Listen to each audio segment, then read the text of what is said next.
again. We are in Budva in Montenegro, and wow, was the transfer beautiful. Mountains were gorgeous, lakes and seas. It's an absolutely amazing place, and this is an amazing city. So can't wait to show you around. We don't have much time here, so we better get going.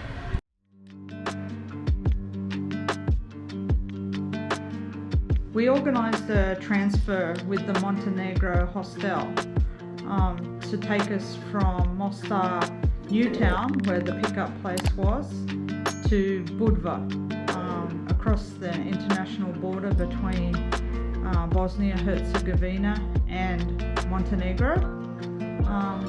We were pretty lucky because 4 Turks had also booked the same private share transfer, so it made it quite enjoyable, and we had some laughs with them. It was quite good. The cost was 30 euros each, and so you know, for the length of time, it was about a 5-hour transfer. That was quite good. It was comfortable too, wasn't it? Yeah. And the road was not too bad. It wasn't too windy. It was quite mountainous though, but the driver was good. Yeah, the driver was excellent, so that was really good. And whenever we got to the border crossings, it was quite fast, really easy to go through.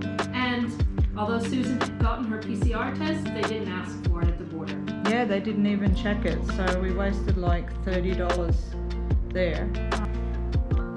Montenegro in general, I would say, is quite over-touristed. We were in fact a bit shocked by the number of people there, and it was also really expensive because they use the euro.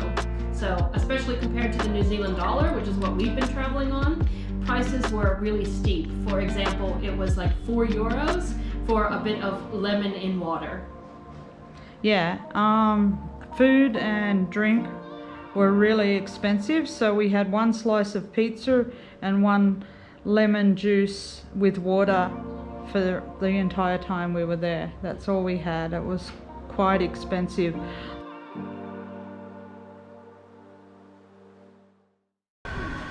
Okay, so we're taking a little bit of a walk through the old city here.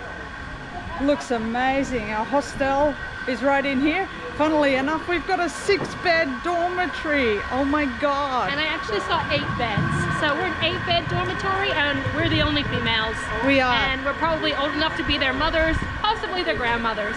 So it's going to be an interesting evening. Yes, thank God it's only one night.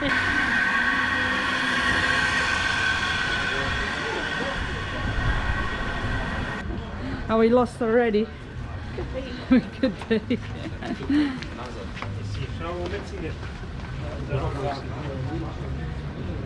Oh no. No, this is it. Yeah, Susan's got good sense of direction when I need to.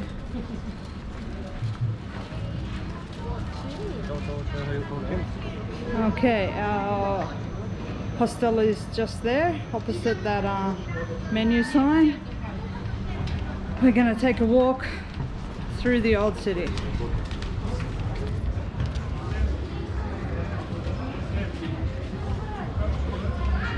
Honestly, these places are so picturesque. Pizzeria, it looks like good pizza's coming out of there. Yeah, yes, we might need a piece.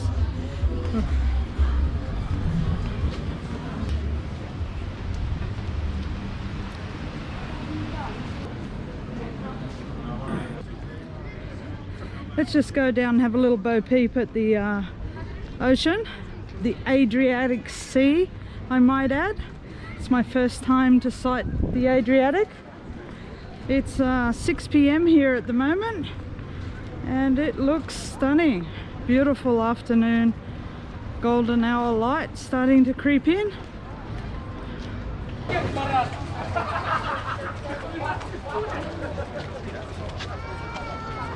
European beaches, they're always so crowded.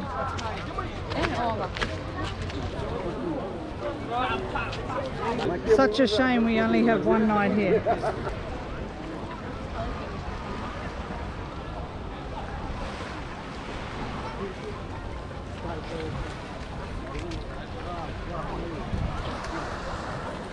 Look at that behind me. Wow.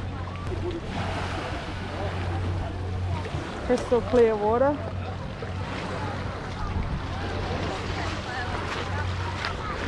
Oh yeah, we're becoming big fans of the Balkans, if you haven't already figured that out. Absolutely.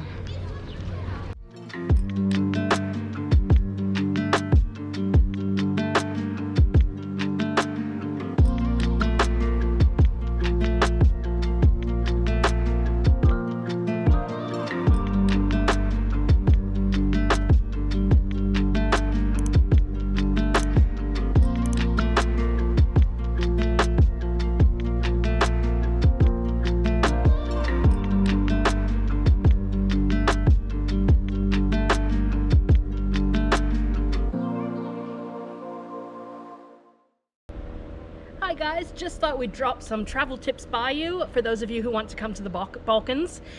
Pretty much they're open if you have a vaccination card and it's been at least 14 days since you've been vaccinated with your last shot. You're pretty much good to go. But if not, never fear, you can get your PCR test. And we found that, you know, it's pretty easy actually to find where you can get them and everything. That hasn't been a problem. So that's been good. Also, a lot of people might fly into Sarajevo. So we went Sarajevo to Mostar, and it's about 2 hours. The transport is cheap and efficient to get between the two. You could take the bus, but we took the train. So that was about 10 New Zealand dollars each, and it was really comfortable. As far as accommodation goes, it's not the cheapest accommodation, but you do have some options. So if you want to stay in like a pension or something like that, probably about 50 New Zealand dollars a night will get you something self-contained and decent. The next place we're actually staying in a hostel, and that's about $25 a night. So it's pretty pricey then whenever you consider it. Now, if you want a really nice Airbnb in the center of the old city, that's going to cost you about $100. And I mean, in some ways that's a great option too, because you're right in the middle of things. You usually have a washer and you can do your laundry, catch up with some things, and you have a little bit more space. So there's something for all budgets, but I'd say there's nothing too cheap around. Now, food and drink. First of all, let's say the coffee is wonderful here. We haven't had a bad coffee. Costs about between 2 to 3 New Zealand dollars for a coffee, depending what type you get and where you are. So that's been great. Whenever it comes to food, it's plentiful. It's very hearty. It's heavy. If you're a meat and potatoes type of person, you're gonna love it here. If you're a vegetarian, your options are a bit limited. Places are starting to have 1 or 2 options for vegetarians, but I'd say it's not the main go-to. Their food is hearty and meat-based.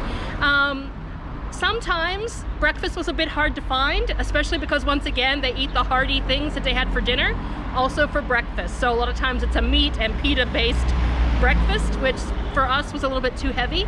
But especially in Mostar, we found an excellent place for breakfast, and the price was decent as well, because for 2 people to get breakfast, it was about 20 New Zealand dollars. So not cheap, but for what you got, very reasonable. So for entry requirements, most Western countries don't need a visa. You get 90 days on arrival in most Balkan countries, so that's really easy. And as I mentioned before, things like for COVID, you need a rapid antigen test 48 hours before, or a PCR test 72 hours before. And if you have a vaccination certificate, I think all of the Balkans are recognizing that. So if you're vaccinated, the good news is you probably don't need those expensive and uncomfortable PCR tests. So the Balkans in general, it's like a hidden gem, this region. We've been to a few countries and we have loved them all. They've been great. So if you're somewhere a little bit off the beaten track next time, and whenever you're ready to travel, you're feeling up to it, I suggest you come to the Balkans and choose 1 or 2 countries. Actually, they're small, so you can travel the whole region quite easily. And as I said, the borders are pretty much open. So actually, we're going overland between 3 countries in this trip, and we're able to do it. So that's quite unique in these times, and it's really exciting. So highly recommend the Balkans. So we're girls on the loose. All the best, and we'll catch you next time.